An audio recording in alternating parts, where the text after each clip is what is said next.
শ্রীল মাধবেন্দ্র পরিপাদের তিরোধান তিথি হল চৈত্র মাসের শুক্লপক্ষের দ্বাদশীতে। প্রতি বৎসরই এই তিথিতে সাধু সেবা, বৈষ্ণব সেবা আদি অনুষ্ঠিত হয়ে থাকে, আর তেনার জীবনী কথা আস্বাদন করা হয়। তাই মাধবেন্দ্র পরিপাদের তিরুভাব তিথি উপলক্ষে তিনার জীবনী কথা আস্বাদন করব। রাধে রাধে। মাধবেন্দ্র পরিপাদ কি জয়, শ্রীল মাধবেন্দ্র পরিপাদ কি জয়। যস্মাৎ দাতু চৌরায়ণ ক্ষীর ভাণ্ডাম গোপীনাথম ক্ষীরৌ চৌরাভৃদ অভৃত শ্রী গোপাল পাদুরাসিদিবশংসগণঃ যস্য প্রমাতু মাধবেন্দ্র পুরী নমস্তুতে। যাহাকে পায়াস ক্ষীর ভাণ্ড দেওয়ার নিমিত্ত ক্ষীরপূর্ণ একটি ভাণ্ড চুরি করিয়া ভগবান রেখেছিলেন, বালেশ্বর রেমুনাস্থিত শ্রী গোপীনাথজি নামক ভগবান শ্রীকৃষ্ণের বিগ্রহ, যার নাম ক্ষীরচূড়া গোপীনাথ নামেই অভিহিত হয়েছেন, এবং যাহার প্রেমেতে বশীভূত হয়ে ভগবান শ্রীকৃষ্ণ গোপাল বালক রূপে সাক্ষাৎ তিনাকে দর্শন দিয়েছিলেন, সেই গোপাল মূর্তি প্রকটিত হয়েছিলেন সেই মাধবেন্দ্র পুরীর গোস্বামীর চরণে শতকোটি সহস্র কোটি প্রণাম জানিয়ে আজকে তাহার চরিত্র কথা আমরা আস্বাদন করব।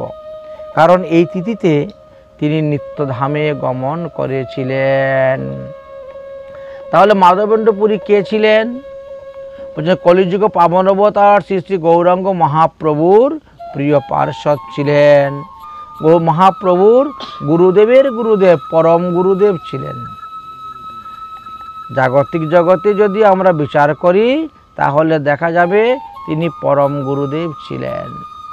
আচ্ছা, এখন তো মানুষে বলতে পারে মহাপ্রভু স্বয়ং ভগবান, তিনি তো জগৎগুরু, তার উপরেও গুরু আছে নাকি? ঠিক না? মহাপ্রভু স্বয়ং ভগবান, হ্যাঁ, তাহলে তিনি জগৎগুরু, জগৎগুরুরও গুরু আছে। হ্যাঁ, বাস ভগবান আপনি আচরিয়া ধর্ম তিনি দেখিয়ে গেলেন। কিন্তু আপনি যান তো হরিচাঁদ ঠাকুরের গুরুদেবকে পাবেন না। আপনি যান যে ওই অনুকূল ঠাকুরের গুরুদেবকে পাবেন না। আচ্ছা, তোমরা যে ভগবানের অবতার বলে দাবি করতেছ, আমাদের মহাপ্রভু তো গুরু বানিয়ে গেছেন, আপনি আচরি ধর্ম জীবকে শিখিয়ে গেছেন। কৃষ্ণচন্দ্র গুরু করেছেন, রামচন্দ্র গুরু করেছেন, জীবকে শিখিয়ে দিয়ে গেছেন। আচ্ছা, তাহলে দেখা গেল যে কলিযুগ পাবন অবতার শ্রী শ্রী গৌরাঙ্গ মহাপ্রভুর আবির্ভাবের বহু পূর্বে এই মাধবেন্দ্র পুরী আবির্ভাব হয়েছিলেন। তিনি দশনামী সন্ন্যাসী ছিলেন। আচ্ছা, দশনামী সন্ন্যাসীর মধ্যে শঙ্কর সম্প্রদায়ের যে সন্ন্যাসী, সেই সন্ন্যাসী তিনি ছিলেন। কিন্তু প্রকৃতপক্ষে তিনি ছিলেন কৃষ্ণ প্রেমের কল্প বৃক্ষের মূল, একটা গাছের মূল যেরকম, সেখান থেকে কৃষ্ণ প্রেম প্রকাশ হচ্ছে কিভাবে দেখেন। তিনি প্রেমী ভক্ত ছিলেন, তিনি সূক্ষ্ম জ্ঞানী ভক্ত ছিলেন না।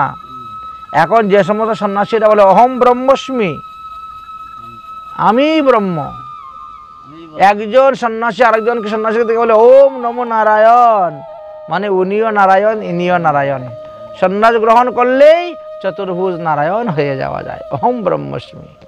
কিন্তু মাধবেন্দ্র পুরী এরকম ছিলেন না। তিনি ছিলেন প্রেমী ভক্ত, নিজেকে সর্বদা তিনি ভগবানের দাস বলে মনে করতেন, ভগবানের সেবক বলে মনে করতেন। তিনি প্রেমী ভক্ত ছিল, জ্ঞানী ভক্ত নয়, যোগী ভক্ত নয়, কর্মী ভক্ত নয়, প্রেমী ভক্ত। জয় শ্রী মাধব পুরী কৃষ্ণ প্রেমপুর ভক্তি কল্পা তরুরিতিহু প্রথম অঙ্কুর। এই ভক্তি লতার প্রথম অঙ্কুর বলা হয়েছে মাধবেন্দ্র পুরীপাদকে। তিনার থেকেই এই জগৎবাসী ভক্তি শিখেছে।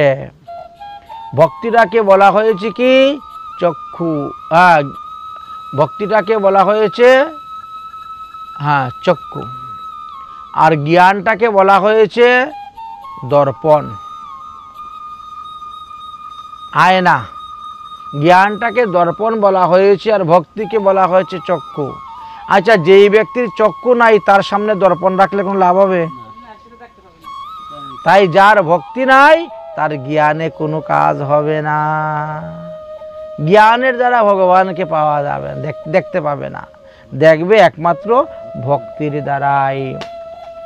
তাহলে এই যে মাধবেন্দ্র পুরীর যে দীক্ষা মন্ত্র গ্রহণ করেছেন, তেনার পরম্পরা জানেন? প্রত্যেক সদ্গুরুদেবের পরম্পরা আছে।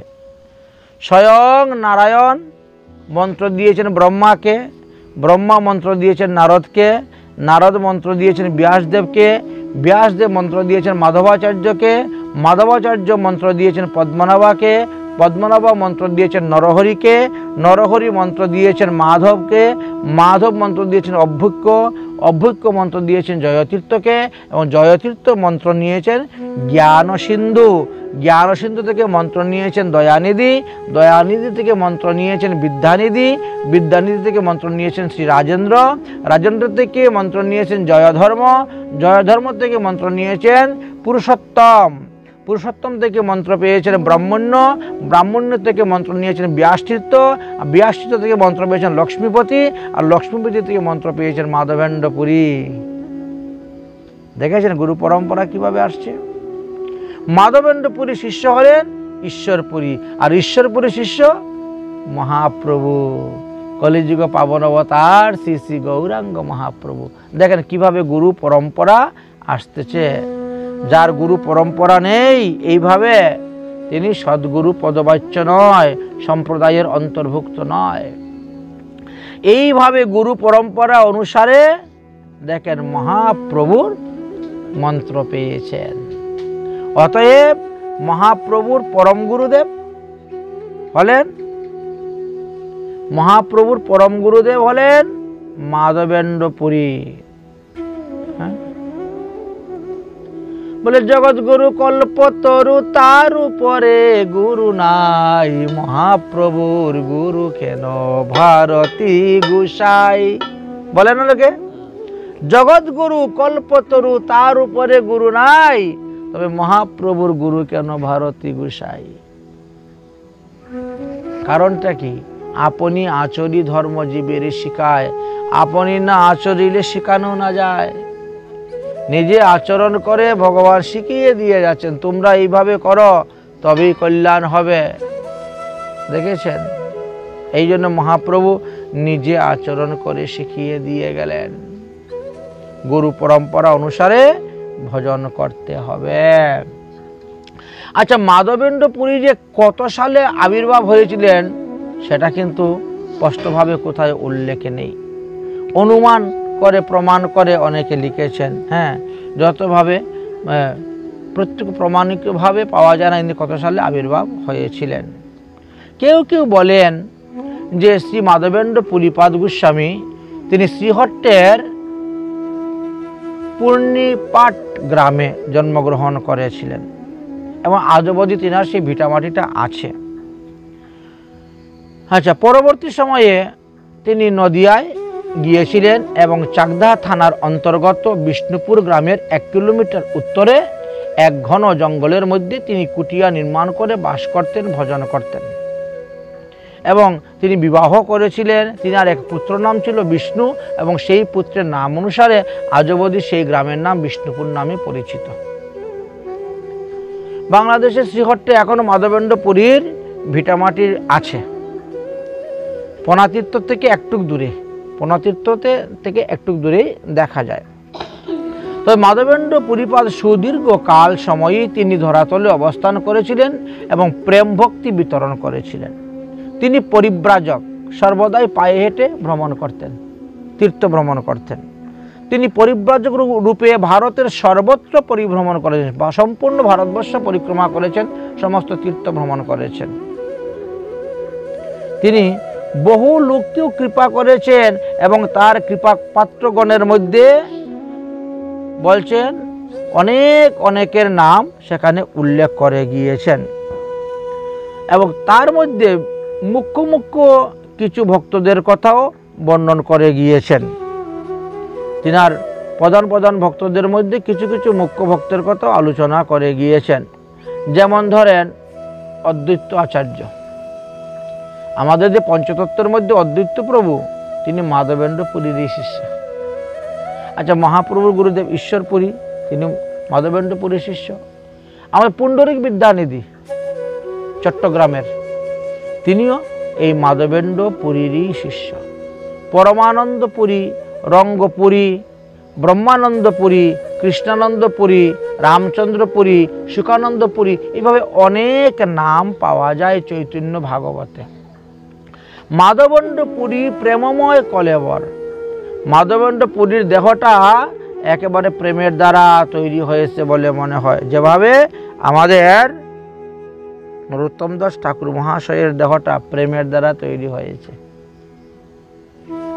মহাপ্রভুর প্রেমের, নিত্যানন্দ প্রভুর প্রেম, এই প্রেম দ্বারাই তৈরি হয়েছে। ঠিক তেমনি ভাবে মাধবেন্দ্র পুরী প্রেমময় কলেবর, প্রেমময় যত সব সঙ্গে অনুচর, কৃষ্ণ রস বিনু আর নাহিক আহার, মাধবেন্দ্র পুরীর দেহে কৃষ্ণের বিহার। ভগবান ভক্তের দেহেতে বিহার করেন, ভগবান ভক্তের মুখে আহার করে থাকেন। এই জন্য ভক্ত সেবা, বৈষ্ণব সেবা দেওয়া হয়। বৈষ্ণব সেবার দ্বারাই ভগবানের সেবা হয়। আপনি যখন ভোগ লাগাবেন তখন সেখানে ভগবান দৃষ্টির দ্বারা গ্রহণ করেন আপনার ভোগটাকে, আর ভক্তরা যখন প্রসাদ পায় তখন ভক্ত মুখে তিনি আহার করে তৃপ্তি লাভ করে থাকেন। এই দেখেন, ভক্তের মতো ভক্ত হতে হবে।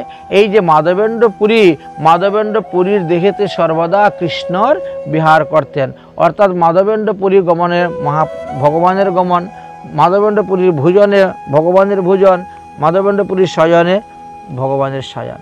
এটি তো বললেন মাধবেন্দ্র পুরীর দেহে কৃষ্ণের বিহার। পূর্বে মাধবেন্দ্র পুরী আইলা বৃন্দাবন, ভ্রমিতে ভ্রমিতে গেলা গিরি গোবর্ধন। তিনি যখন সমস্ত তীর্থ ভ্রমণ করলেন ভারতবর্ষের, সমস্ত তীর্থ ভ্রমণ করতে করতে তিনি শ্রীধাম বৃন্দাবনে গিয়ে উপস্থিত হয়েছেন। 84 কোশ ব্রজমণ্ডল ভ্রমণ করতে করতে তিনি গিরিরাজ গোবর্ধন তটে এসেছেন। আর গিরিরাজ গোবর্ধন পরিক্রমা 21 কিলোমিটার, সেটাকে পরিক্রমা করতে করতে গোবিন্দ কুণ্ডে গিয়ে তিনি স্নান করেছেন। গোবিন্দ কুণ্ডের রস তুলে তিলক করেছেন, করে এক বটগাছের নিচে তিনি বসে হরিনাম সংকীর্তন করতেছেন। তিনি শ্রীকৃষ্ণ প্রেমে সততা বিভোর হয়ে থাকতেন। কখন দিন কখন রাত হয় তিনার কোনো হুঁশ থাকতো না। তিনি কখনো ক্রন্দন করতেন, কখনো নৃত্য করতেন, কখনো বা প্রেমেতে ভূমিতে গড়াগড়ি দিতেন। তার একটা নিয়ম ছিল অযাচিত বৃত্তি। তিনি কারো কাছে হাত পাতে কিন্তু চাইবেন না। 2 দিন 3 দিন 4 দিন উপবাস থাকলেও কাউকে বলবেন না আমি পিপাসায় কষ্ট পাচ্ছি, আমাকে জল দাও, আমি ক্ষুধার্ত, আমাকে একটু অন্ন দাও, বলবেন না। অযাচিত বৃত্তিতে কেউ যদি বলে বাবা আমার এখানে একটু প্রসাদ পান, বাস চলে যাবেন, বাবা এটা নেন, নিয়ে নেবেন, কিন্তু চাইবেন না কারো কাছে। এই বৃত্তিটা উনার ছিল অযাচিত বৃত্তি। বিনা চাওয়ায়, না চাইলে যা পাওয়া যায় তাহাই গ্রহণ করব, কিন্তু চাইবেন না। বৃক্ষ যেমন মরে গেলেও কারো কাছে জল চায় না, চায় কি? বৃক্ষ কি বলে আমাকে জল দাও, জল দাও, আমি মরে যাচ্ছি? শুকাইয়া মরে তবু জল না মাঙ্গায়, জল মাঙ্গে না। ঠিক তেমনি ভাবে অযাচিত বৃত্তি ছিল এই মাধবেন্দ্র পুরীপাদের। তিনি কখনো কারো কাছে কিছুই চাইতেন না, কিছু মেগে তিনি খেতেন না। সেই পুরী গোসাই শ্রীধাম বৃন্দাবন ভ্রমণ করে ঘুরতে ঘুরতে গোবিন্দ কুণ্ডে এসে উপস্থিত হয়েছেন।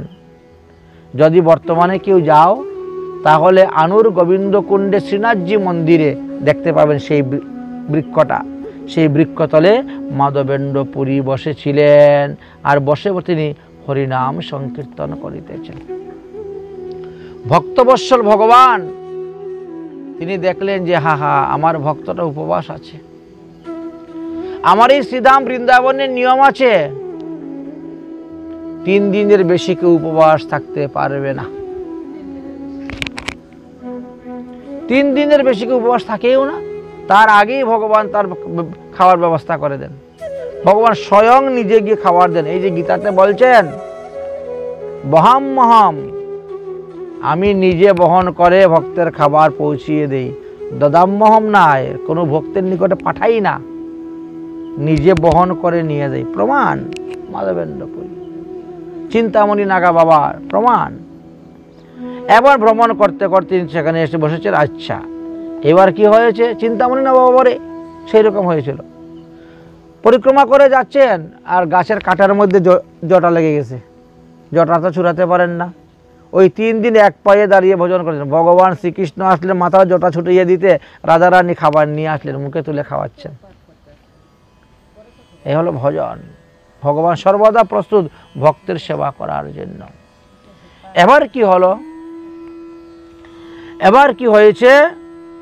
ভগবান শ্রীকৃষ্ণ ছোট্ট একটা বালকের বেশ ধারণ করেছেন, 8-10 বৎসরের গোপ বালকের বেশ ধারণ করেছেন, আর এক মাটির হাঁড়িতে করে গরম দুধ নিয়ে এসেছেন। মাটির হাঁড়িতে করে ভগবান শ্রীকৃষ্ণ গোপাল বেশ ধারণ করে দুগ্ধ নিয়ে সম্মুখে এসে উপস্থিত হয়েছেন। বড় মিষ্টি সুরে ভগবান কথা বলতেছেন, মানে কথা শুনলে পেট ভরে যায় এমনভাবে, এত মিষ্টি সুর। পুরী এই দুগ্ধ লইয়া করো তুমি পান, মাগিয়া কেন নাহি খাও, কিবা করো ধ্যান। তুমি কেন মেঘে খাও না? আমারই ব্রজমণ্ডলে ভিক্ষা করে খেলে কোনো দোষ নাই, মেঘে খেলে কোনো দোষ নাই। আমার এই বৃন্দাবনে যারা আছেন তারা কি করেন? মহাজন কি বলছেন? মাগিয়া যাচিয়া করো উদর পূরণ, আর নির্জনে বসিয়া করো নাম সংকীর্তন। বাস, মাগিয়া যাচিয়া করো উদর পূরণ, নির্জনে বসে করো নাম সংকীর্তন। ব্রজবাসীর ঘরে মাদুকরি করে উদর পুরিয়া খাবে, কোনো দোষ নাই। ব্রজবাসী শুদ্ধ, ভগবানের আপনজন তারা, তাদের ঘরে ভিক্ষা করে খাও, মাদুকরি করে। আর তুমি মাদুকরি করে খাও না, 3 দিন ধরে উপবাস আছো। কে বালক, তুমি দেখতে এত ছোট, তোমার এত বুদ্ধি কোথার থেকে আসলো? তুমি আমাকে দেখে বুঝতে পারলে কেমন করে আমি 3 দিনের উপবাস? তুমি কেমন করে বুঝলে? তখন বলছেন, আরে আমি কি বুঝবো, আমার মা ওই কুণ্ডে জল নিতে এসেছিলেন, তো আমার মা কুণ্ডে জল নিতে এসে তোমার মুখ দেখে বুঝতে পেরেছেন যে তুমি উপবাস, তাই মা এই দুধ দিয়ে পাঠিয়েছেন। সাধু বাবা কারো হাতে কি খাবে কি না খাবে, সব সাধুরা তো সবার হাতে খায় না। অনেক সাধুরা আছেন নিজে স্বপাকি, নিজেরা রান্না করে খায়, কারো হাতে রুটিও খাবে না, সবজিও খাবে না। কিন্তু দুধের কোনো দোষ নেই। দুধ সবার হাতেরটাই গ্রহণ করা যায়, নেওয়া যায়, এতে কোনো দোষ হয় না। দুগ্ধ জাতীয় দ্রব্যতে দোষ হয় না। এই জন্য দুধ, দই, ঘি এইগুলাতে দোষ হয় না। এই জন্য মা আমার কাছে দুধ দিয়ে পাঠিয়েছেন, আপনি দুধটা গ্রহণ করুন, সেবা করে ভাণ্ডটা রেখে দেন, আমি পরে এসে নিয়ে যাব। বুঝেছেন? গোপালের সেই মধুর কথা শুনে অপূর্ব রূপ দর্শন করে পুরী গোসাই অত্যন্ত সন্তুষ্ট হলেন, খুশি হলেন, এবং পুরীও তো ক্ষুধা তৃষ্ণায় কাতর। তিনি দুগ্ধ পাওয়ার সঙ্গে সঙ্গেই তিনি সেই দুগ্ধ পান করতে শুরু করলেন। পান করছেন আর জিজ্ঞাসা করছেন, মাধবেন্দ্র পুরী জিজ্ঞাসা করতেছেন, হ্যাঁ তোমার কি নাম বালক, তুমি কোথায় থাকো? বলে আমার নাম গোপাল, আমি এই গ্রামেই থাকি। শ্রী গোপাল নাম মোর, এই গ্রামে থাকি, বাস। হ্যাঁ, তুমি দুগ্ধ পান করে থাকো, আমি পরে আসবো। পুরী কহে, কে তুমি, কাহা তোমার বাস, কেমনে জানিলে আমি করি উপবাস। তখন বালক বলতেছেন, মায়ের দোয়াই দিয়ে দেখেন ভগবান ফাঁকি মেরে চলে গেলেন। মাধবেন্দ্র পুরী দুগ্ধ পান করে ভাণ্ডটাকে ভালো করে ধুয়ে তিনি রেখেছেন। বালক আসবে, ভাণ্ড নিয়ে যাবে। দেখতে দেখতে সন্ধ্যা হয়ে গেছে, বালক তো আর আসছে না। তো তিনি বসে বসে নাম সংকীর্তন করতে শুরু করেছেন। আরে বালক আসলে পরে ভাণ্ডটা দিয়ে যাব, ভাণ্ডটা যদি আবার কেউ নিয়ে চলে যায় তাহলে সাধুদের বদনাম হবে, সাধু চোর, সাধুরা নিয়ে চলে গেছে। সাধুদের বদনাম যাতে না হয়, এই জন্য তিনি ভাণ্ডকে পাহারা দিয়ে বসে আছেন। দেখতে দেখতে রাত্রি প্রভাত হয়ে যাচ্ছে, মধ্যরাত্রি। আচ্ছা, একা একা যদি একটা গাছতলায় বসে নাম সংকীর্তন করেন, এমনি তো তন্ডা এসে যাবে। হ্যাঁ, তখন তিনার ঘুম এসে গেছে। হরিনাম মালা জপ করতে করতে যখন তিনার ঘুম এসে গেছে, বসিয়া নাম লয় পরি নিদ্রা নাহি হয়, শেষ রাত্রে তন্ডা হইল বাহ্যবৃত্তি লয়। শেষ রাত্রে একটুক তন্ডা এসে গেছে, শীতল বাতাস বসেছে, শীত বৃষ্টি। আচ্ছা, তখন একটু তন্ডা এসেছে, আর সেই সময় ভগবান স্বপ্নে এসে দেখা দিচ্ছেন। সেই সময়ে ভগবান স্বপ্নে এসে দেখা দিচ্ছেন। হ্যাঁ, স্বপ্নে এসে দেখা দিচ্ছেন, দেখা দিয়ে বললেন যে আমি সেই বালক। সেই বালক রূপে এসে স্বপ্নে দেখা দিয়েছেন। দেখা দিয়ে স্বপ্নেতেই পুরী গোসাইয়ের হাত ধরে তুলেছেন, তুলে বলছে চলো আমার সঙ্গে। পুরী গোসাইকে নিয়ে গিরিরাজ গোবর্ধন পর্বতের উপরে উঠে গেছেন। উঠে বলছেন এই যে জায়গা দেখছো, এই জায়গার অল্প মাটি খুঁড়লে পরেই তুমি একটা বিগ্রহ পাবে। এখানে আমার বিগ্রহ আছে, মাটির নিচে বিগ্রহ আছে। তুমি এই বিগ্রহকে তুলে আমার সেবা পূজা প্রতিষ্ঠা করো। বলতেছেন শীত বৃষ্টি দাবাগ্নিতে বড় দুঃখ পাই। এইখানে মাটির নিচে পড়ে আছি, গরমে খুব প্রচণ্ড তাপ, শীতেও আমি কষ্ট পাই, বৃষ্টিতেও কষ্ট পাই, অতএব তুমি উঠাও। গ্রামের লোক আনিয়া আমাকে বাহির করিয়া কুণ্ড হইতে জল এনে স্নান করাও, আর স্নান করাইয়া এখানে আমার একটা মন্দির বানাও, মন্দির বানিয়ে রেখে আমার সেবা পূজা করো। দেখেন, একে বলা হয় কি স্বয়ং প্রকটিত বিগ্রহ। আর আমরা বাজার থেকে কিনে এনে সেটা বেদ মন্ত্র উচ্চারণ করে হোম যজ্ঞাদি করে বিগ্রহ প্রতিষ্ঠা করে প্রাণ প্রতিষ্ঠা চক্ষুদানাদি করে তারপরে তার পূজা করা হয়, তবে গিয়ে লাভ। বাজার থেকে কিনে এনে বসাইয়ে পূজা করলে লাভ হবে না। তাকে প্রাণ প্রতিষ্ঠা চক্ষুদান করে তারপরে সেই বিগ্রহের পূজা করতে হয়। আর যারা সাক্ষাৎ স্বয়ং প্রকটিত বিগ্রহ সেইগুলোর প্রাণ প্রতিষ্ঠা লাগে না, এটা স্বয়ং প্রকটিত বিগ্রহ। এক মঠ করি তাহা করহ স্থাপন, মঠ মন্দির, মঠ তৈরি করো। বহু শীতল জলে আমায় করহ স্নাপন, অনেক শতকুম্ভ জল দিয়ে আমাকে স্নান করাও। অনেক দিন ধরে আমি খুব কষ্ট পাচ্ছি গরমে, শরীর ঠান্ডা করতে হবে। বহুদিন তোমার পথ করি নিরীক্ষণ। দেখেন, ভগবান যার তার কাছে প্রকাশ হন না, প্রকট হন না। অনেক দিন ধরে অপেক্ষা করতেছি যে আমার একজন শুদ্ধ ভক্ত আসবে, তার দ্বারা আমি প্রকট হব। বহুদিন তোমার পথে করি নিরীক্ষণ, কবে আসি মাধব আমায় করিবে সেবন। মাধবেন্দ্র পুরী কবে এসে আমার সেবা পূজা করবে, আমি সেই অপেক্ষায় ছিলাম। হে মাধবেন্দ্র পুরী, আমি শ্রী ব্রজেন্দ্র নন্দন শ্রীকৃষ্ণ, আমি এই ব্রজের গোপ বালক রূপ ধারণ করে আমি তোমাকে দুগ্ধ এনে পান করিয়েছি। শ্রী গোপাল নাম মোর গোবর্ধনধারী, আমি এই 21 কিলোমিটার গিরিরাজ পর্বতকে 7 বছর বয়সে 7 দিন 7 রাত ধারণ করেছিলাম। মাধবেন্দ্র পুরীকে বলে দিলেন। আর আজকালকে লোক 7 কেজি ওজনের একটা পাথর ধারণ করুক তো 7 দিন 7 রাত, ভগবান বলে দাবি করা বেরিয়ে যাবে। চিন্তা করতে পারছেন, কনিষ্ঠ আঙ্গুলের মাথায় এত বড় পর্বত ধারণ করেছেন। তাই বলছেন বজ্রের স্থাপিত আমি ইহাই অধিকারী। আমার এই বিগ্রহ কে স্থাপন করেছিল? বজ্রনাভ স্থাপন করেছিল। ভগবান শ্রীকৃষ্ণের প্রপুত্র বজ্রনাভ আমার এই বিগ্রহ স্থাপন করেছিল। অতএব বজ্রের স্থাপিত আমি, আমি সেই গোবর্ধনধারী। মদভক্তানাং বিনোদার্তম করমি বিবিধ ক্রিয়া। হে পুরী গোসাই, আমার ভক্তদেরকে অনুগ্রহ করিবার জন্যই আমি নানা প্রকারের লীলা করে থাকি। অতএব আমারই প্রপুত্র অর্থাৎ আমার ছেলের ঘরের নাতি বজ্রনাভ আমারই মূর্তি নির্মাণ করিয়া সেবা পূজা প্রতিষ্ঠা করেছিল। বহুদিন আমার সেবা পূজা করেছিল। তারপরে কোনো এক সময় ম্লেচ্ছ আক্রমণ হয়, মুসলমানের আক্রমণ হয় বৃন্দাবনে।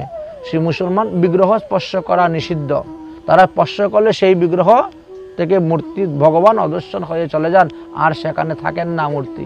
এই জন্য গর্ভগৃহ বা যেগুলো মন্দির প্রতিষ্ঠা হয় সেখানে তাদের প্রবেশ করা নিষিদ্ধ, তাদেরকে প্রবেশ করানো হয় না, স্পর্শ করানো হয় না। এই জন্য আগেই সব কিছু কমপ্লিট করে তারা বেরিয়ে চলে যাবে। আচ্ছা, তাহলে এখানে কি বললেন, ম্লেচ্ছ ভয়ে তখন কি করলো, পূজারী তখন নিরুপায় হয়ে ওই মাটির নিচে গর্ত করে আমাকে মাটির নিচে রেখে দিয়ে পূজারী চলে গেল। আর পূজারী ফিরেও আসলো না, কেউ খবরও জানলো না। আর সেই থেকে আমি এত বৎসর ধরে পড়ে আছি। তো বজ্রনাভের কথা নাহলে 5000 বৎসর আগের কথা, আর মাধবেন্দ্র পুরী এসেছেন 200-250 বৎসরের কথা, বা 300 বৎসর, 500 বৎসর মহাপ্রভুর, তো মহাপ্রভুর আগে তো 550 বৎসরের কথা। তাহলে দেখুন কতদিন পর্যন্ত ভগবান পরে আছেন। ম্লেচ্ছ ভয়ে এই কুঞ্জের মধ্যে মাটির নিচে চাপা দিয়ে রেখেছিল। অতএব তুমি এক কাজ করো, তুমি এখন আমাকে এখান থেকে উদ্ধার করো, কুঞ্জ হইতে বাহির করো। এত বলি সেই বালক অন্তর্ধান কইলা। সেই বালক অন্তর্ধান হয়ে গেলেন, আর দেখতে পেলেন না। জাগিয়া মাধবপুরী বিচার করিলা। আরে আমি একই স্বপ্নে দেখলাম, স্বয়ং ভগবান আমার জন্য দুধ নিয়ে এসেছেন, আমারে দুগ্ধ পান করিয়া ভগবান চলে গেলেন, আর আমি চিনতে পারলাম না, বুঝতে পারলাম না। দেখেছেন ভগবান যে কখন কোন রূপে কার কাছে এসে কি করে যান, চিনার কোনো উপায় নেই। এই যে আমরা রাস্তাঘাটে চলি, কত আপদ বিপদে দেখেন কত লোক আমাদের সাহায্য সহযোগিতা করে, কোন রূপে ভগবান এসে সাহায্য করে চলে যাচ্ছে আপনি বুঝতেই পারবেন না, বুঝার কোনো উপায় নেই। বুঝলেন, জাগিয়া মাধবপুরী বিচার করিলা। কৃষ্ণকে দেখিনু মুই না পারি চিনুতে। আশ্চর্য, কৃষ্ণকে দর্শন করে আমি চিনতে পারলাম না। এত বলি প্রেমাবেশে পড়িলা ভূমিতে। হাহারে, আমার কপালটা এত খারাপ, সাক্ষাৎ ভগবান এসে আমারে দিলেন আর আমি পারলাম না। ক্ষণেক রুদন করি মন কইলা ধীর। আরে ভগবানের আদেশ পালন করতে হবে, ভগবান যে বলে গেছেন, আজ্ঞা পালন লাগি হইলা সুস্থির। ভগবান কি আদেশ করলেন, যে আমাকে ওইখান থেকে তুলে আমার মঠ স্থাপন করে আমার পূজা প্রতিষ্ঠা করো। প্রাতস্থান করি পুরী গ্রামের মধ্যে গেলা। একা তো সম্ভব নয়, উনি তো তীর্থভ্রমণ, ওনার কাছে কিছুই নেই। কুড়াল লাগবে, কুদাল লাগবে, দা লাগবে, জঙ্গল কেটে কেটে গিয়ে আপনাকে সেখান থেকে বের করতে হবে ঠাকুরকে। তাই প্রাতস্নান করি পুরী গ্রামের মধ্যে গেলা, সর্বলোক একত্র করি কহিতে লাগিলা। আরে ভাই, তোমাদের এই গ্রামে এই পর্বতের উপরে ওই স্থানে ভগবানের শ্রী বিগ্রহ আছে, তাই নাকি? সবাই তো সন্তুষ্ট। তাহলে কি করতে হবে, চলো বিগ্রহ বের করব, বের করে আমরা স্থাপন করব, পূজা করব। সব একদম হই হই রই রই করে একেবারে প্রস্তুত। একেবারে জঙ্গল কেটে কেটে কেটে কেটে সেই যেই স্থান, সেই স্থানে গিয়ে উপস্থিত হয়ে গেলেন। আর উপস্থিত হয়ে সবাই মাটি করতে শুরু করলেন। এক হাত মাটি করতেই বিগ্রহের চূড়া বেরিয়ে গেছে, দর্শন পেয়ে গেছেন। বা সবাই আনন্দের সহিত সেই বিগ্রহকে বের করে নিয়ে আসলেন। এনে কি করবেন, প্রথমে ছনবাস লতা পাতা দিয়ে একটা ঘর বানিয়েছেন। চতুর্দিকে প্রকাশ হয়ে গেছে যে ভগবানের শ্রী বিগ্রহ প্রকট হয়েছে। বড় বড় শেঠ, বড় বড় লোক, বড় বড় সাধুরা সব আসতে শুরু করলেন। মাধবেন্দ্র পুরীপাদ নিজের হাতে সেই বিগ্রহকে ঘর্ষণ করে করে স্নান করাচ্ছেন। বড় ভারী বিগ্রহ, মহা মহা বলিষ্ঠ লোক একত্র হইয়া পর্বত উপরে গেলা ঠাকুরও লইয়া। ঠাকুরের এত ওজন, এত ভারী, অনেকজন মিলে ঠাকুরকে তখন নিয়ে আসলেন। শ্রী বিগ্রহকে বসাইলেন, মহা অভিষেক শুরু হলো। দুধ, দই, ঘি, মধু, আখের রস, ফলের রস, ডাবের জল, গঙ্গা জল দিয়ে আদি স্নান করানো শুরু হলো। একেবারে শত শত ঘটপূর্ণ জল দিয়ে স্নান করানো হয়েছে। সংবাদ শুনে গ্রামের লোক সব আসতে শুরু হয়েছে। এখন খালি হাতে তো কেউ আসবে না। শ্রী বিগ্রহ দর্শন, গুরু দর্শন, মন্দিরে যাওয়া, আত্মীয় স্বজনের বাড়ি যাওয়া, কেউ খালি হাতে যায় না, কিছু না কিছু হাতে নিয়ে যাবে। তাই দুধ, দই, মাখন, খুয়া, আটা, কলা, চাউল নানাবিধ আনন্দের সহিত যে যা পারে তাই নিয়ে আসতে শুরু করলো। গায়কগণ, বাদকগণ এসে ভিড়, গান শুরু হয়ে গেল ভগবানের। মাধবেন্দ্র পুরী স্বয়ং শ্রী গোপালকে মহা অভিষেক এবং স্নান করাইলেন।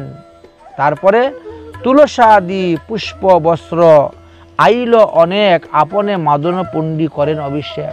কেউ তুলসী পাতা নিয়ে আসছেন, কেউ ফুল নিয়ে আসছেন, কেউ ঠাকুরের জন্য বস্ত্র নিয়ে আসছেন, কেউ খাবার নিয়ে আসছেন। আপনে মাদন পুণ্ডি করেন অভিষেক, অঙ্গ ময়লা দূর করি করাইলা স্নান, বহু তৈল দিয়া কইলা শরীর চিকন। এই সুগন্ধি তেল দিয়ে শরীরকে ঘষতে শুরু করলেন ঠাকুরের। এইভাবে সুগন্ধি তেল দিয়ে শরীরকে ঘষে ঘষে একেবারে চিকন করে দিয়েছেন। ভগবানের মূর্তিটাও খুব সুন্দর ছিল, একদম দেখতে কালো চিকচিকে। পঞ্চগব্য পঞ্চামৃতে স্নান করাইয়া মহাস্নান করাইলেন শতকুম্ভ দিয়া, পুনর্তেল দিয়া কইলা শ্রীঅঙ্গ চিকন, শঙ্খ গন্ধু দকে কইলা স্নান সমর্পণ, শ্রীঅঙ্গ মার্জন করি বস্ত্র পরাইলা, চন্দন তুলসী মাল্য অঙ্গেতে দিলা। ভগবানের পূজা করলেন। এদিকে 10 জন ব্রাহ্মণ রান্না করতে বসে গেছেন, 5 জন ব্রাহ্মণ সবজি আমানি করতে বসেছেন, 5 জন ব্রাহ্মণ লুচি পুরি বেলতে শুরু করেছেন, কেউ বা মিষ্টি তৈরি করতে গেছে, বিবিধ মিঠাই তৈরি করা হয়েছে। নতুন কাপড় এনে পলাশ পাতা দিয়ে কাপড়ের উপর কাপড় বিছিয়ে তার উপরে পলাশ পাতা দিয়ে অন্ন ব্যঞ্জন ঢেলে রাখা হচ্ছে। হাজার হাজার লোকের ভিড়, সঙ্গে সঙ্গে সব দিক থেকে তরিতরকারি আসতে শুরু হয়েছে, রান্নাও শুরু হয়েছে, ভান্ডারা শুরু ছিল। মাধবেন্দ্র পুরীপাজ গোপাল দেবকে ভোগ নিবেদন করলেন আর অনেক ঘট ভরিয়া সুশীতল জল অর্পণ করিলেন।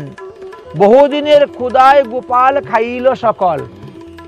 যত ভোগ দেওয়া হয়েছিল সব ভোগ গোপাল খেতে শুরু করেছেন। সাক্ষাতে মাধবেন্দ্র পুরী একমাত্র দেখতে পাচ্ছেন, আর কেউ দেখতে পারেন নাই। এই যে হাজার হাজার লোক, লক্ষ লক্ষ লোক গেলেন, আর কেউ দেখতে পেলেন না। মাধবেন্দ্র পুরী সব দেখিতে পাইল, সুখে দেহ স্মৃতি নাই প্রেমা অঙ্কুর হইল। ভগবান সেবা করতেছেন, দেখতেছেন, এমনি প্রেমেতে বিভোর হয়ে অজ্ঞান হয়ে পড়ে গেছেন। গোপালের ভোজন দেখি মাধব পুরীও গুসাই, তার ঠাই গোপালের লোকা কিছু নাই।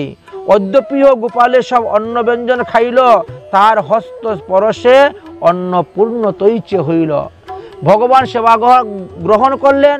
তারপরে আর ভগবান যেই প্রতিটা থালের মধ্যে হাত দিচ্ছেন, প্রতিটা থাল আবার সেই তরিতরকারি অন্ন ব্যঞ্জন পরিপূর্ণ হয়ে গেল। সাধারণ মানুষ দেখলো যে না, একটুকু ভোগ এদিক সেদিক হয় নাই, যেমন ভোগ তেমন ভোগ আছে, অথচ ভগবান সেবা গ্রহণ করে চলে গিয়েছেন, দেখা যায় না। তারপরে কি করলেন? আরতি, ভোগ অন্তে আরতি। আরতি করিয়া কইলা বহুত স্তুবন। আরতির পরে স্তুতি ভক্তি পাঠ করতে হয়। দণ্ডবোধ করিয়া কইলা আত্মসমর্পণ। তারপরে দণ্ডবোধ হয়ে পরে আত্মসমর্পণ করলেন। শয্যা করাইলা নতুন খাট আনাইয়া, ভগবানের শয়নের জন্য পালং। এত বড় ভারী বিগ্রহকে শয়ন, 4-5 জনে ধরে বিগ্রহকে শয়ন করানো, আবার তোলার সময় 4-5 জনে ধরে তুলতে হচ্ছে, চিন্তা করেন। শয্যা করাইলা নতুন খাট আনাইয়া, নববস্ত্র আনি তার উপরে পাতিয়া। আমরা যেভাবে লেপ তুষক খাতা কম্বল গায়ে দিয়ে শয়ন করি, মশারি টাঙ্গিয়ে, ঠিক তেমনি ভাবে শ্রী বিগ্রহের শয়ন, ঠিক তেমনি ভাবে শ্রী বিগ্রহের শয়ন। তবে তো হলো আত্মবোধ সেবা। ভগবান খারেশ্বরের মতো দাঁড়িয়ে আছেন আর তোমার আনন্দ না, এরকম নয়। এই জন্য দেখবেন বড় বড় মন্দিরে যখন বড় বড় বিগ্রহ তৈরি করে, তখন তারা তার সঙ্গে ছোট বিগ্রহ তৈরি করে। কারণ বড় বিগ্রহকে শয়ন দেওয়া যাবে না, ছোট বিগ্রহ শয়ন দেওয়া যাবে। এই জন্য 5 কেজি 10 কেজি ওজনের বিগ্রহ রাখেন, 5 কেজি 10 কেজি ওজনের বিগ্রহ তখন রাখেন, ও সেই বিগ্রহকে শয়ন দেন। কারণ বড় বিগ্রহ তো কুইন্টাল ওজন, 1 কুইন্টাল ওজন, উঠানো নামানো শয়ন দেওয়া কষ্টকর হয়ে যাবে। এই জন্য বড় বিগ্রহের সঙ্গে সঙ্গে ছোট বিগ্রহ স্থাপন করা হয়ে থাকে। ঠাকুরের শয়ন করিয়ে মাধবেন্দ্র পুরীপাদ নিজে প্রসাদ পাইলেন, সকল ভক্তদেরকে আদেশ করলেন তোমরা প্রসাদ পাও। তারপরে দিন দুঃখী দরিদ্র যারা ছিল সবাইকে প্রসাদ পাওয়াইলেন। পুরী গোসাইয়ের প্রভাব দেখিয়া সকল লোক আনন্দিত আশ্চর্য হয়ে গেল। মাধবেন্দ্র পুরী সারাদিন পরিশ্রম করার পরে রাত্রে একটু দুগ্ধ পান করে তিনি শয়ন করলেন। গোপাল প্রকট হয়েছে এই কথা মানে একদিনের মধ্যেই চতুর্দিকে ছড়িয়ে পড়েছে। আশেপাশের গ্রামের যত লোক সবাই সেই গোপালকে দর্শন করার জন্য আসতে শুরু করেছেন। সকালবেলা ভোরবেলা মঙ্গল আরতি করে পূজা শুরু হয়েছে, অন্নকূট রান্না শুরু হয়ে গেল, অন্নে পাহাড়। এত লোক আসতেছে, এত লোকে দান করে যাচ্ছে, যারা আসে সবাই প্রসাদ পেয়ে যাবে। অন্নের পাহাড়, এই জন্য অন্নকূট মহোৎসব আরম্ভ হয়ে গেল। পূর্বদিন প্রায় বিপ্র করিলা রন্ধন, তৈছে অন্নকূট গোপাল করিল ভোজন। অন্নকূটের ভোজন শুরু হয়ে গেল। একক দিন এক এক গ্রামের লোক আসিয়া অন্নকূট করে সবে হরষিত হইয়া। আজকে আমাদের গ্রামের লোক যারা আছে সবাই দিব, আরেকদিন আরেক গ্রামের লোক। এইভাবে বৃন্দাবনে আমাদের 364টা গ্রাম আছে। তো 364টা গ্রামে 364 দিন, 1 বছর প্রতিদিন অন্নকূট চলছে গোপালের। অন্নকূট প্রতিদিন চলছে। তৈছে অন্নকূট গোপাল করিল ভোজন। একই দিনে একই গ্রামের লোক আসিয়া অন্নকূট করে সবে হরষিত হইয়া। ব্রজবাসী লোকের কৃষ্ণের প্রতি সহজ প্রীতি, তাই কৃষ্ণের নাম শ্রবণে পাশরের সব স্মৃতি। এরার কৃষ্ণ নাম শুনলে পরে সব ভুলে যায়, এমন স্মৃতি, সমস্ত স্মৃতি ভুলে যান কৃষ্ণের নাম শুনলে। মহাপ্রসাদ খাইল আসিয়া সব লোক, গোপাল দর্শনে খণ্ডে সবাকার দুঃখ। ভগবানকে দর্শন করলে দুঃখ খণ্ডন হয়ে যায়, দুঃখের নাশ হয়ে যায়। ভগবানকে প্রণাম করলে সমস্ত পাপের নাশ হয়ে যায়। দেখেন সবাই এসে দর্শন করতেছেন। আশপাশের ব্রজভূমি যত গ্রাম সব এক এক দিনে সবে আসিয়া করে মহোৎসব। গোপাল প্রকট শুনি নানা দেশ হইতে, নানা দ্রব্য লইয়া ভক্ত লাগিল আসিতে। মথুরার বড় বড় ধনী ধনী লোক ভক্তি করে নানা দ্রব্য ভেট আনি দেয়। মথুরাতে বড় বড় সেট আছে, তারা দিচ্ছে। দেখেন কেউ স্বর্ণ, কেউ রূপ লইয়া আসিতে লাগিলা। স্বর্ণ রূপ বস্ত্র গন্ধ ভৈক্য উপকার, অসংখ্য আইল নিত্য ভরিল ভাণ্ডার। এখন ঘরে আর জায়গা নাই, এত আশা শুরু হয়েছে ভগবানের। এক মহাধনী ক্ষত্রিয় করাইল মন্দির, বলছে আমি মন্দির করে দিব ভগবানের। মহাধনী ক্ষত্রিয়, অনেক টাকা পয়সা মালিক। এক মহাধনী ক্ষত্রিয় করাইল মন্দির, কেহ বা বলে পাকশালা আমি করে দিব, আমি রান্নাঘর করে দিচ্ছি। কেউ মন্দির করে দিচ্ছে, কেউ রান্নাঘর করে দিচ্ছে, কেউ নাট মন্দির করে দিচ্ছে, কেউ গোশালা করে দিচ্ছে, কেউ চতুর্দিকে প্রাচীর বাউন্ডারি করে দিচ্ছে। দেখেছেন, কেহ বা পাকশালা করে, কেহ বা প্রাচীর। এক এক ব্রজবাসী এক এক গাভী দিল ভগবানের সেবার জন্য। সহস্র সহস্র গাভী গোপালের হইল। এক মাসের মধ্যে দেখা যায় গোপালের 1000টা গাভী হয়ে গেছে। এখন কত বড় গোশালা হয়েছে দেখেন, চিন্তা করেন তো। 1000টা গাভী কম ব্যাপার নাকি? 1000 গাভী এসে উপস্থিত হয়ে গেল গোপালের। শ্রী গোপালের সেবায় পুরী গোসাই তো খুব আনন্দিত সন্তুষ্ট। বাহ, এখন রাজ সেবা চলতেছে। পুরী গোসাই বহুদিন সেবা করলেন। সেবা করতে করতে কিছুদিন গত হয়ে গেল। একবার কি হয়েছে, গৌর হইতে আইল 2 বৈরাগী ব্রাহ্মণ। নবদ্বীপ থেকে 2 ব্রাহ্মণের ছেলে বৃন্দাবনে গিয়ে উপস্থিত। তারা বৈরাগী মানে বৈষ্ণব, প্রসাদভোজী সদাচারী বৈষ্ণব। তারা তীর্থ ভ্রমণ করতে করতে বৃন্দাবনে গিয়েছেন। আর বৃন্দাবনের 84 কোষ ব্রজমণ্ডল ঘুরতে ঘুরতে আনুর গোবিন্দ কুণ্ডে গিয়ে ওই শ্রীনাথজি মন্দিরে গিয়ে উপস্থিত হয়েছেন। পুরী গোসাই রাখিল তারে করিয়া যতন। দেখো তোমরা একে তো ব্রাহ্মণ, তার মধ্যে বৈষ্ণব। ব্রাহ্মণ যদি বৈষ্ণব হয় তাহলে সোনায় সোহাগা, খুব সম্মান, হ্যাঁ, উচ্চ। এই জন্য খুব যত্ন করে রাখলেন। তারপরে জিজ্ঞাসা করলেন তোমরা কার কাছ থেকে দীক্ষা নিয়েছো, কার কাছ থেকে কী নিয়েছো, কী আশয় বিষয় শুনলেন। শুনে দেখলেন যে না, এদের ভাবভক্তি তো ঠিকই আছে, কিন্তু দীক্ষার ঘর ঠিক নেই, গণ্ডগোল। দীক্ষার ঘর গণ্ডগোল ঠিক নেই, ভাবভক্তি ঠিক আছে, প্রেম ঠিক আছে, সবই ঠিক আছে, কিন্তু আসল জায়গায় তো গণ্ডগোল। তখন কি করলেন, তাদেরকে আবার দীক্ষা দিয়ে শিষ্য করলেন। সেই 2 শিষ্য করি সেবা সমর্পিলা, সম্প্রদায়ের অন্তর্ভুক্ত শিষ্য বানালেন। তিনি শিষ্য করলেন, করে বললেন আজকে থেকে তোমরা এই ঠাকুরের সেবা করো। এই দেখেন শিষ্যের হাতে সেবাভার অর্পণ করলেন। সেই 2 শিষ্য করি সেবা সমর্পিলা, রাজসেবা হয় পুরী আনন্দ বাড়িল। এই মতো বহু বৎসর করেন সেবন, একদিন পুরী গোসাই দেখিলা স্বপন। অনেক দিন সেবা করতে করতে একদিন তিনি স্বপ্ন দেখলেন। কি স্বপ্নে দেখলেন? শ্রীগোপাল। শ্রীগোপাল কহে পুরী আমার তাপ নাহি যায়, মলয় চন্দন লেপ তবে সে জুড়ায়। আমার শরীরের এত গরম হয়েছে, আমি আর সহ্য করতে পারছি না, আমার শরীরে গরমটা যাচ্ছে না। কি করতে হবে প্রভু? যাও মলয় চন্দন নিয়ে আসো, একমাত্র জগন্নাথ পুরীতে পাওয়া যায়। সেই মলয় চন্দন এসে ঘষো, ঘষে ঘষে আমার শরীরে লেপন করে দাও। চন্দন যাত্রার দিন ঠাকুরের সমস্ত শরীর খালি চন্দন আর চন্দন, সমস্ত এরকম চন্দন দিয়ে একদম লেপে দেওয়া হয়, শরীরে কিছু দেখাই যায় না, সব চন্দনময় একেবারে, এত চন্দন লাগানো হয়। আচ্ছা, তাহলে সেই মলয় চন্দন আনি কলহ লেপন। মলয় চন্দন কোথায় পাবো প্রভু? তাই বলছেন মলয়জ আনো যাই নীলাচল হইতে, অন্যে হইতে নহে তুমি চলহ তরিতে। অন্য লোক পাঠাইলে হবে না, তুমি নিজে গিয়ে আনতে হবে, যাকে তাকে পাঠাইলে হবে না। বলেছেন শাস্ত্রে আমাদের এমন নির্দেশ আছে জানেন, শূদ্রের হস্তের ফুল ভগবৎ সেবায় লাগে না, অপবিত্র ব্যক্তির হস্তের ফুল তুলসীও পর্যন্ত ভগবৎ সেবায় লাগে না, কিন্তু আমরা নিরুপায় আনতে হয়। বাম হস্তে ফুল তুললে সেই ফুল ভগবৎ সেবায় লাগে না, কিন্তু মালিরা কি করবে? ডাইনাতে বামাতে ফটাফট ফুল তুলে নিয়ে চলে আসে বাজারে বিক্রি করা, দেখেন না, নিষেধ আছে। এই জন্য যতটা পারা যায় সহস্তে সেবা করা উচিত।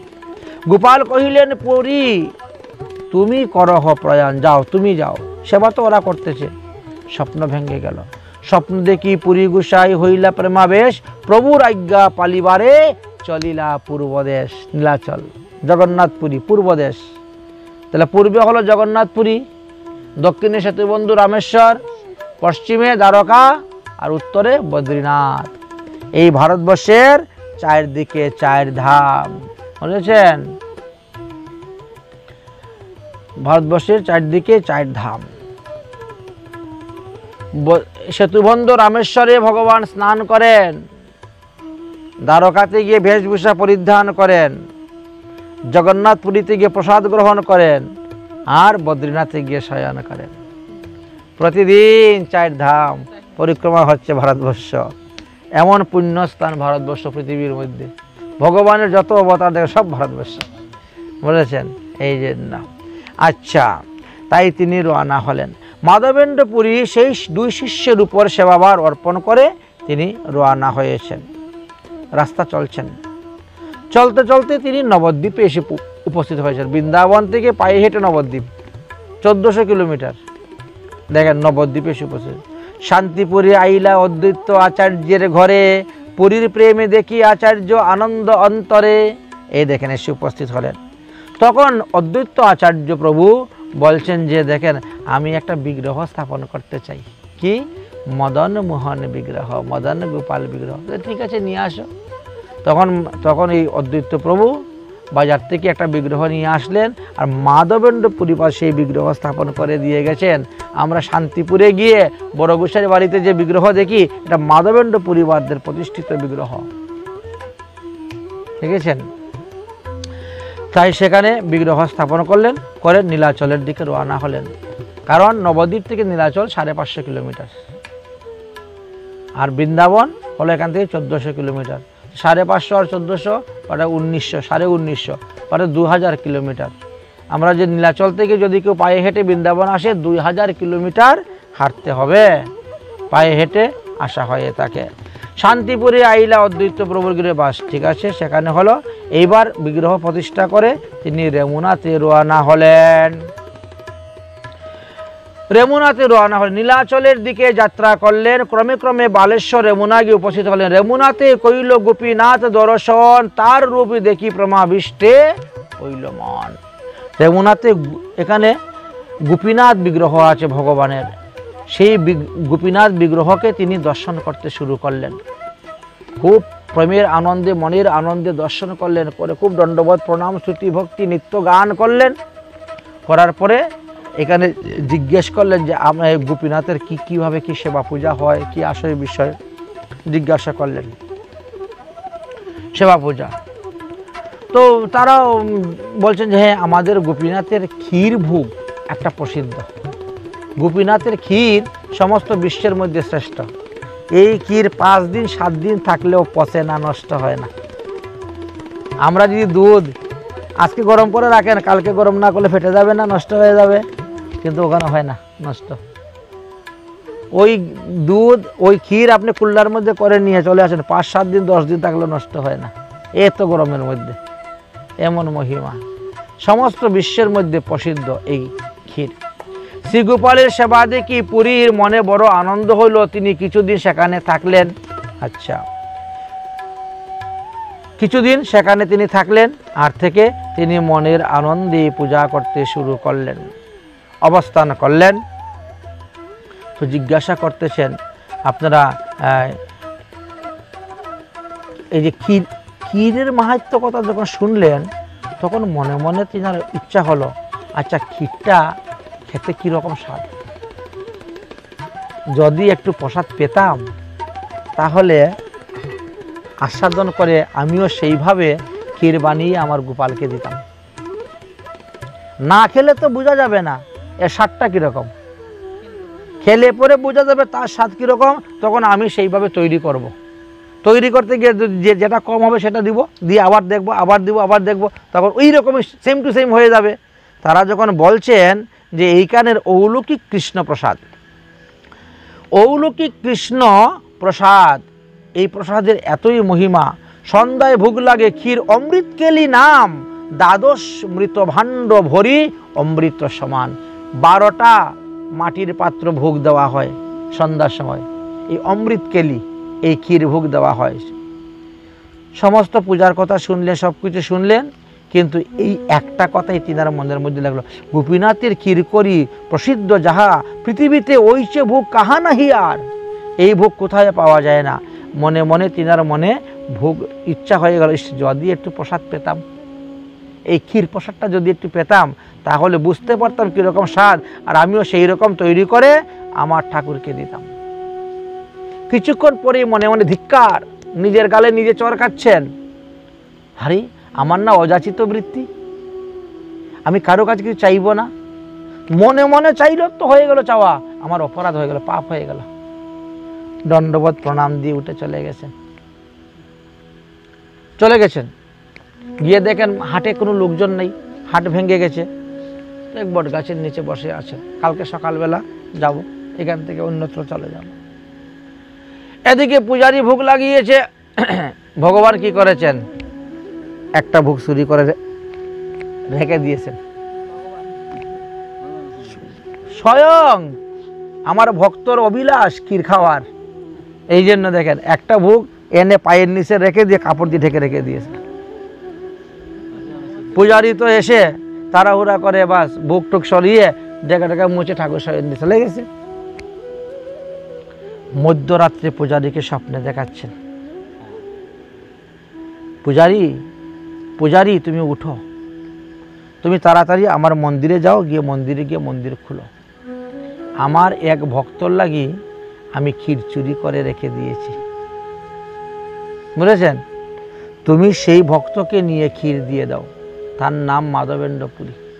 তুমি হাটিকে জিজ্ঞাসা করো কে মাধবেন্দ্র পুরী, তার জন্য ক্ষীর রেখেছে চুরি করে। অযাচিত বৃত্তিপুরীর বিরক্ত উদার, অযাচিতে পাইলে খায় নহে উপবাস। প্রেমামৃত তৃপ্ত ক্ষুধা তৃষ্ণা নাহি বাধে, ক্ষীরে ইচ্ছা হইল তাই মানে অপরাধে। মনে মনে আমি যে ক্ষীর চেয়েছি ভগবানের কাছে, তাই অপরাধ দেখেন মেনে তিনি চলে গেছেন। নিজের গালে নিজে চরকাচ্ছেন, হ্যাঁ রে আমি জীবনে কোনোদিন কারো কাছে কিছু চাই নাই, আর আজকে আমার ক্ষীর খাওয়ার ইচ্ছা হয়ে গেল। কত বড় প্রসাদ চাওয়ার ইচ্ছা, তো অপরাধ মেনেছেন। আর আমরা কতজনের কাছে কত কিছু চাই। আচ্ছা, ভগবান দেখেন কিরকম, পূজারিও তো সেই রকম প্রেমী, তবে তো পূজাকে দেখেন স্বপ্নে দেখাচ্ছেন, উঠহ পূজারি দ্বার করহ মোচন, ক্ষীর এক রাখিয়াছি সন্ন্যাসীর কারণ। ধরার আঁচলে ঢাকা এক ক্ষীর হয়, তোমরা না জানিলে সবাই আমার মায়ায়।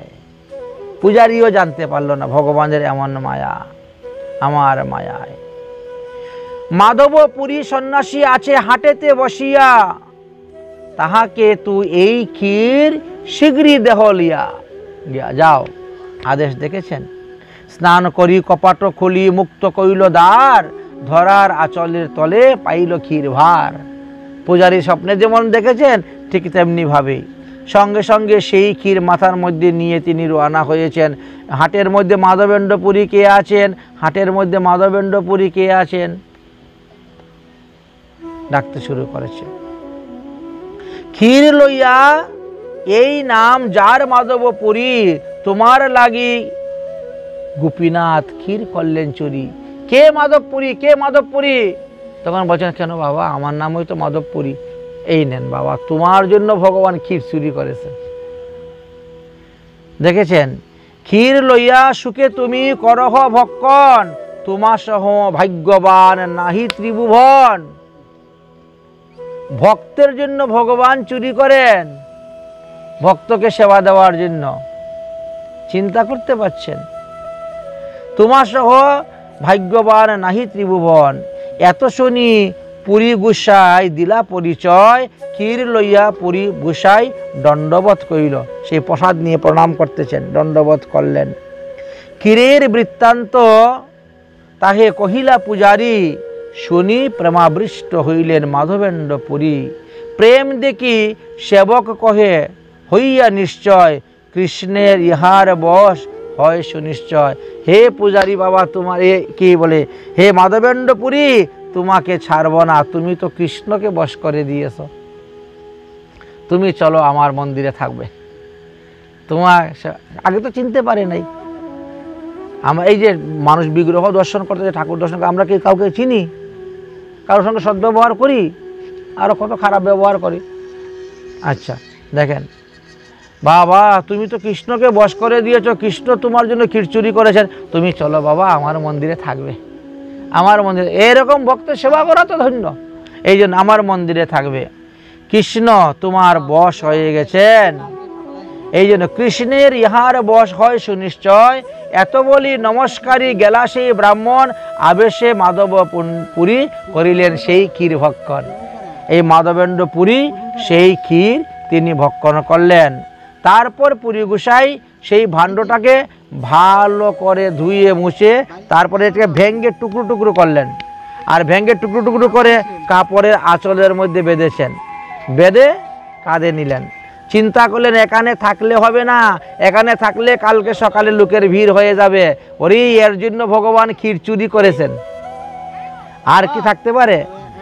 এই সবাই তখন এসে কি করবে, আমাদের স্বভাব হইতো কোনো সিদ্ধ মহাত্মা আসলে তার পায়ে ধরে প্রণাম করা, তার চরণ ধুলি নেওয়া, তার চরণ ধরে জল খাওয়া, এই হলো আমাদের স্বভাব। নিজেদের মধ্যে কতটা পবিত্র পবিত্র তা দেখা দরকার নেই, শুরু হয়ে যাবে।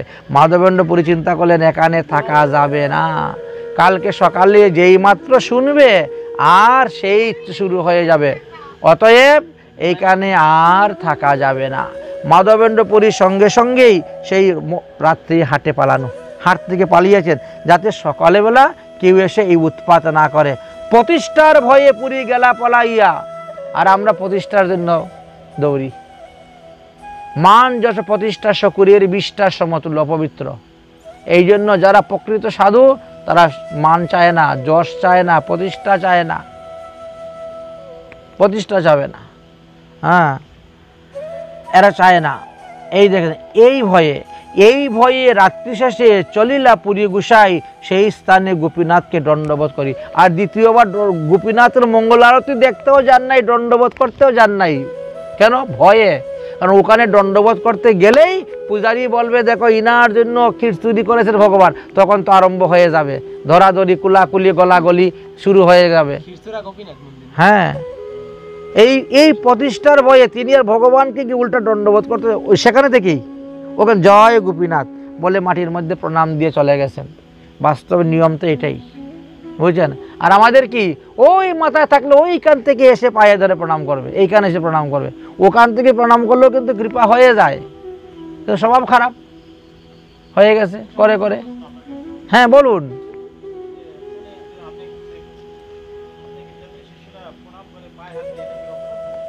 পায়ে হাতে নিজের শুদ্ধ সততার সাথে থাকতে হবে, তো তবে তো ঠিক হবে। প্রস্রাব করে জল নিচ্ছে না, পায়খানা করে কাপড় ছাড়তেছে না, মাছ মাংস দুনিয়া বা সব কিছু খেয়ে আসতেছে, তাহলে কেমন করে হবে?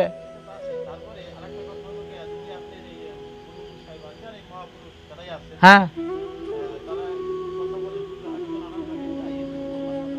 হ্যাঁ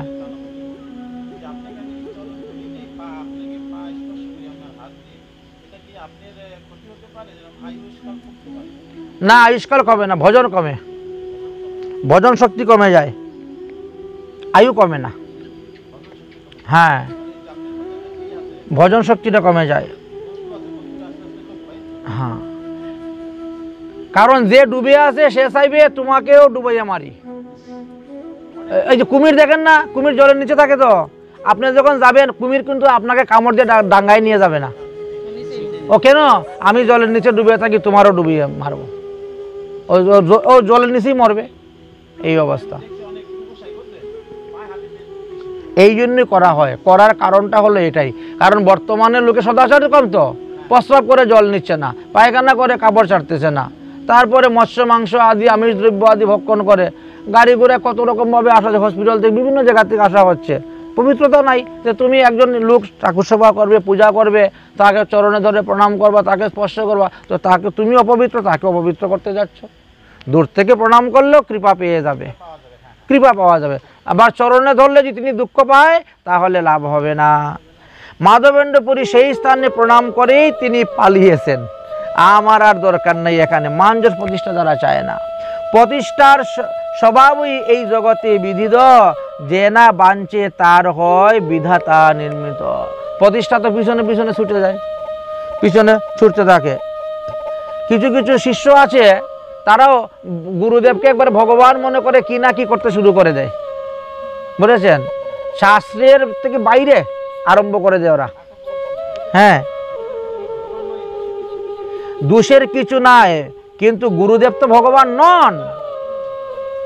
আপনার কাছে গুরুদেব ভগবানের সমতুল্য, আপনি মেনে সেবা পূজা করতেছেন, হ্যাঁ, কিন্তু ইনি কি ভগবান? তাহলে আপনি সম্মান দিচ্ছেন, শ্রদ্ধা দিচ্ছেন, সেই রকম, বুঝেছেন? সম্মান দিচ্ছেন, শ্রদ্ধা দিচ্ছেন। আচ্ছা, মাধবেন্দ্র পুরী সেখান থেকে পলায়ন করলেন। প্রেমাবেশে উঠি পুরী, হাসি কান্দে গায়, জগন্নাথ দর্শনে মহাসুখ পায়, এই চলে গেলেন। সেখান থেকে জগন্নাথ পুরীর দিকে রওনা হয়ে চলে গেলেন কিন্তু মাধবেন্দ্র পুরী জগন্নাথে পৌঁছিবার আগেই তিনার মহিমা পৌঁছে গেছে। প্রতিষ্ঠা এমন এক জিনিস, আমি যেমন এখানে বলছি, এইখান থেকে আমি আরেক জায়গায় যেতে যেতে আমার কথা ওখানে পৌঁছে গেছে, ঠিক না? অমুক গোসাই এসেছিল, এই পাঠ করছে, এই কথা বলেছে, অমুক জায়গায় পৌঁছে যায়, আমার সেখানে পৌঁছিবার আগেই পৌঁছে যাচ্ছে। মাধবেন্দ্র পুরীও পৌঁছিবার আগে সেই কথা সেখানে পৌঁছে গিয়েছে। মাধবেন্দ্র পুরী সেখানকার রাজার কাছে গিয়ে উপস্থিত হলেন এবং এই সমস্ত ঘটনার কথা বললেন। তারপরে মাধবেন্দ্র পুরী গোপালের আজ্ঞা স্মরণ করিয়া মলয়, চন্দন, কর্পূর আদি সংগ্রহ করিয়া বহু যত্নে মাথায় করে নিয়ে তিনি রওনা হয়েছেন। রাজা ভক্ত ছিলেন, ভক্ত রাজা শুনে খুশি হয়ে তিনিও অনেক কিছু দিয়েছেন, আর সেইগুলা নিয়ে তিনি রওনা হয়েছেন, আসবেন শ্রীধাম বৃন্দাবনে। আবার যখন উল্টা পথে আসা শুরু করলেন, তখন আবার ওই ক্ষীরচোরা গোপীনাথের এখানে এসে উপস্থিত হয়েছেন। এখন এখানে এসে উপস্থিত হওয়ার পরে পূজারী তো আর তিনাকে ছাড়ছে না, এবার ধরে ফেলেছে, এখানে কিছুদিন থাকুন, আপনি এই বিগ্রহের সেবা করুন, এই বিগ্রহের সেবা আপনি করুন, বুঝেছেন? এই জন্য সেবা করার জন্য দিয়েছে। এখন সহস্তে ভগবান এই যে ভগবান গোপীনাথ ক্ষীরচুরি করলেন, সেই গোপীনাথের সেবা এখন মাধবেন্দ্র পুরী সহস্তে করা শুরু করলাম। বহুদিন সেবা করলেন, সেবা করার পরে বলছেন, বাবা এবার আমি যাই, আমার তো ঠাকুরের আদেশ এই চন্দন নিয়ে গিয়ে ঠাকুরের গায়ে দেওয়ার জন্য। এখন গরম এসে যাচ্ছে, বৈশাখ মাসে এসে যাচ্ছে, সামনে চন্দন যাত্রা, আর বিলম্ব করা যাবে না, আমি বৃন্দাবনে রওনা হই। তখন বৃন্দাবনের ঠাকুর মাধবেন্দ্র পুরীকে স্বপ্নে দেখাচ্ছেন। গোপাল আসিয়া কহে, শুনহ মাধব, কর্পূর চন্দন আমি পাইব সব, এই গোপীনাথের গায়ে লেপন করলেই আমি পেয়ে যাব। তোমার এই ঠাকুরের গায়ে যদি লেপন করো, মনে করো আমি এখন বৃন্দাবন থেকে এসেছি তোমাদের এখানে, এখন চন্দন যাত্রা, আমার ঘরের ঠাকুরকে আমি চন্দন পরাইতে পারতেছি না, আর তোমার ঘরে রাধাকৃষ্ণকেও যদি আমি চন্দন দেই তো আমার ওখানে ঠাকুর পেয়ে যাবে। এই জন্য আপনি যেখানেই যাবেন আপনি সহস্তে ভগবানের সেবা পূজা করবেন। আপনি এইখান থেকে এইখানে এসেছেন, এইবারই ঠাকুর পূজা করবেন, 2টা তুলসী পাতা হলে ঠাকুর চরণে দিবেন, 2টা ফুল ঠাকুরের চরণে দিবেন। আমি বেড়াতে আসছি বলে যে ঠাকুরের চরণে ফুল তুলসী দিব না এমন তো কথা নাই। যেখানে থাকবেন আপনি, যার বাড়িতে ঠাকুর আছে সেখানে দিবেন। আচ্ছা, যদি কোনো মন্দিরে আপনি প্রবেশ, কারণ অন্যান্য মন্দিরে তো আপনাকে প্রবেশ করতে দিবে না, তখন আপনি ফুল তুলে নিয়ে দিবেন, নেন এই ফুলটা ঠাকুরকে দিবেন, তুলসী তুলে দিবেন ঠাকুরকে দিবেন, হয়ে গেল আপনার পূজা। ওখানে অন্য মন্দিরে আপনাকে রান্না করতে দিচ্ছে না, তো আপনি রান্না করে ভোগ লাগাতে পারবেন না, আপনি 1 কেজি চাউল নিয়ে দিলেন, এই নেন এটা ঠাকুরকে দিবেন, হয়ে গেল আপনার সেবা। আপনি যদি সাক্ষাৎ হাতে যদি না করতে পারেন তাহলে এইভাবেও করার বিধানের কথা দেওয়া আছে, বুঝেছেন? ঠাকুর সেবা করা যায়। কর্পূর সহিত ঘর্ষিত এই সব চন্দন গোপীনাথের অঙ্গে নিত্য কলেন লেপন। গোপীনাথ আমার সেই এক অঙ্গ হয়, ইহাকে চন্দন দিলেই মোর তাপ হয়। অতএব বৃন্দাবনে গিয়ে তুমি আমার বিগ্রহতে তাপ চন্দন লাগাতে হবে না, এইখানেই দাও, তুমি যখন এইখানেই আছো। এই ঈশ্বর পুরীপাদ, এই মাধবেন্দ্র পুরীপাদ সেইভাবে তিনি ওখানেই থেকে গেলেন। আর ওখানে থেকে গিয়ে তখন ওই ঠাকুরের সেবা করতে শুরু করলে, আর দ্বিতীয়বার বৃন্দাবন আর গেলেনই না, কারণ এইখানে এই ঠাকুরের পূজা করলেই হয়ে যাচ্ছে। আর এইখানেই সেবা করতে করতে এই তিথিতে তিনি অন্তর্ধান হয়েছেন। হ্যাঁ, জগন্নাথ পুরী যাওয়ার আগে রেমুনা বালেশ্বর রেল স্টেশনে নেমে তারপরে যেতে হয়। হ্যাঁ হ্যাঁ, রেমুনা হয়। তাই গোপীনাথ যার লাগি ক্ষীর করলেন চুরি, জয় জয় জয় শ্রী মাধবেন্দ্র পুরী। আমরা অতি সংক্ষেপে মাধবেন্দ্র পুরীর কথা আস্বাদন করলাম। হেনমতে 12 বৎসর তাকিয়া। আচ্ছা, তারপরে নিত্যানন্দ প্রভু কিন্তু মাধবেন্দ্র পুরীর কাছ থেকে দীক্ষা নিয়েছেন, কোনো কোনো জায়গায় আছে, আর কোনো কোনো জায়গায় আছে যে না, তিনি লক্ষ্মীপতির কাছ থেকে দীক্ষা নিয়েছেন, মাধবেন্দ্র পুরী গুরুদেবের কাছ থেকে। এই জন্য মাধবেন্দ্র পুরী আর নিত্যানন্দ প্রভু তারা গুরু ভাই ছিলেন, এই কথা লেখা আছে। লক্ষ্মীকান্ত কাছ থেকে দীক্ষা নিয়েছিলেন। এই জন্য নিত্যানন্দ প্রভুর সঙ্গে মাধবেন্দ্র পুরী সখ্যভাব ছিল, বন্ধুভাব ছিল। শ্রীম নিত্যানন্দ প্রতি মাধবেন্দ্র পুরীকে সর্বদা নিত্যানন্দ প্রভু গুরুভাবে দেখতেন, গুরু বুদ্ধিতে দেখতেন, যেহেতু জ্যেষ্ঠ গুরু ভাই, বড় গুরু ভাই, গুরুর সমতুল্য, আর সেই অনুসারে তিনি দেখতেন, দর্শন করতেন, প্রণাম করতেন। যাই হোক, এই অতি সংক্ষেপে আমরা আজকে মাধবেন্দ্র পুরীর কথা আস্বাদন করলাম, যেহেতু তিনার এই তিরুভাব তিথি, এই জন্য তিনার কথা আস্বাদন করলাম। আরও একজন মহাপুরুষের আজকে তিরুভাব তিথি, সেটা হলো জয়কৃষ্ণ দাস বাবাজি মহারাজ।